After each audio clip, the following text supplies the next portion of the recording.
everyone, my name is Claire. Welcome back to my channel. I'm so glad that you're here.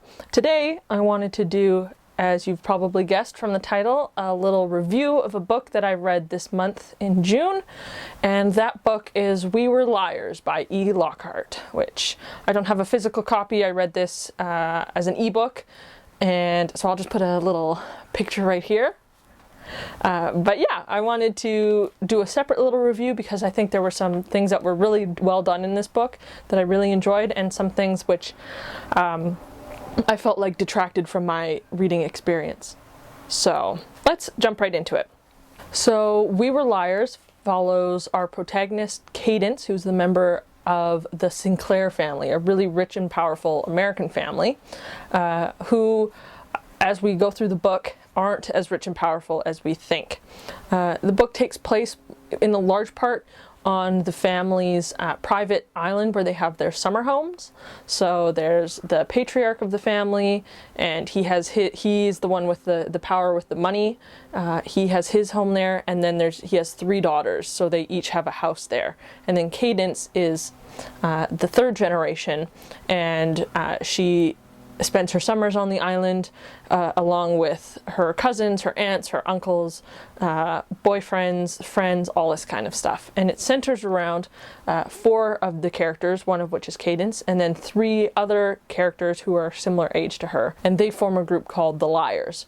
So, you know, similar to things like the Breakfast Club, or, you know, all those teen groups where they come up with names for each other.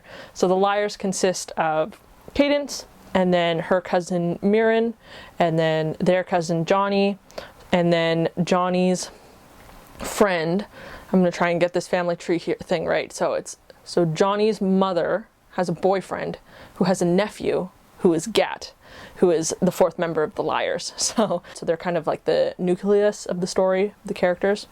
And Cadence, at the beginning of this book, is kind of recovering from a pretty serious brain injury, which she doesn't fully understand. She has some amnesia, and she's returning to the island for the summer in the hopes of uncovering what's been going on, what memory she might have forgotten, and things like that. But as she uncovers these memories and begins to learn what's going on with her family, things go from bad to worse.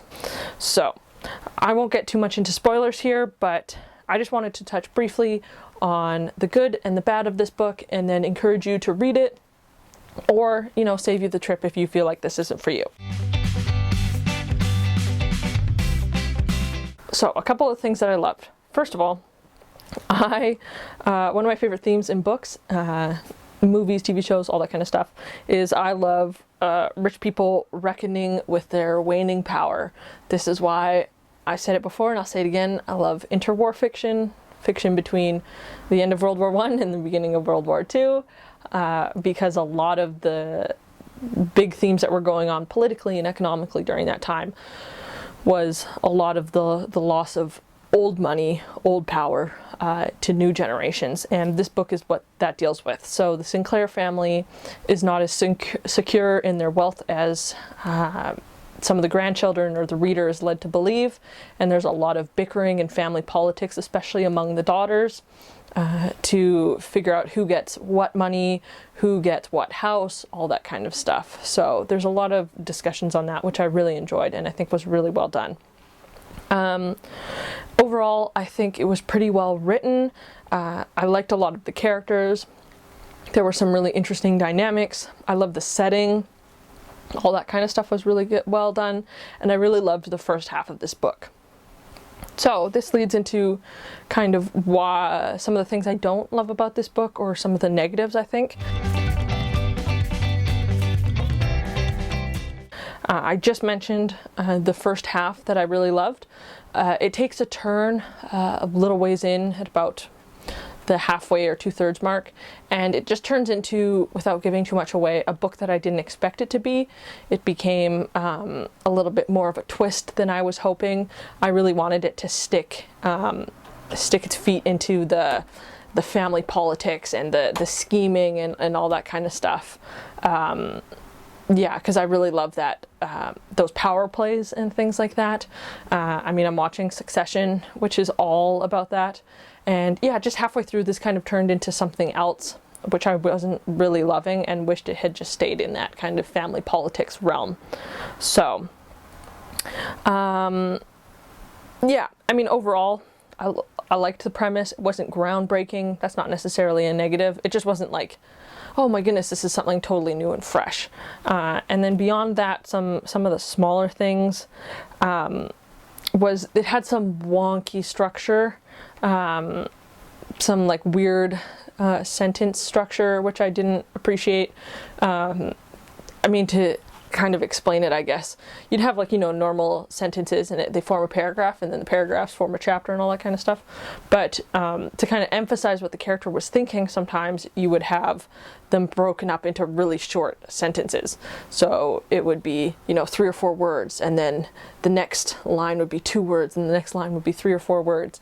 So I just felt like that kind of disrupts the way that you read, and just breaks it up, which obviously is what the author's trying to do, but I don't think it does it in an effective way.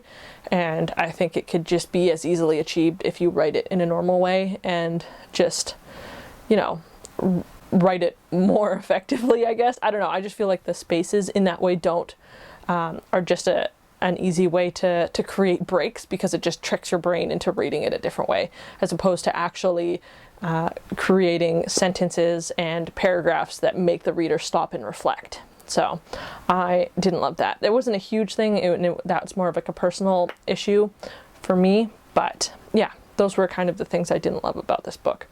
So yeah. Overall, I think I gave this story a 3.5 out of 5. Overall, I really did enjoy it. It was a quick read. I thought it was super interesting. It was on a topic that I loved. However, it just didn't work out in terms of the direction the author took it. I personally didn't enjoy, and I found a little bit of the sentence structure to be a little bit wonky. So yeah, that's my review of We Were Liars by E.Lockhart. If you are interested, I would say you should check this book out if you like those kind of family politics style stories, if you like, you know, traumatic brain injury stories or amnesia stories. You'd probably be really interested in that. And if you like, you know, tragic friend groups that have names, like the Breakfast Club or the Liars or the Interestings, you know, those kind of things, which are like borderline pretentious, but you secretly want to be a part of a group like that. Yeah, if you like those kind of things, you should check this out as well. But yeah, that's my review. I hope you guys are having a fabulous afternoon, evening, whatever you're up to. And if you like this video, leave a like. If you've read this book or you're planning on reading this book, let me know. And subscribe. It really helps me along on my little YouTube journey. So I upload every Tuesday and Saturday, and I hope I will be seeing you in my next video. Bye, guys.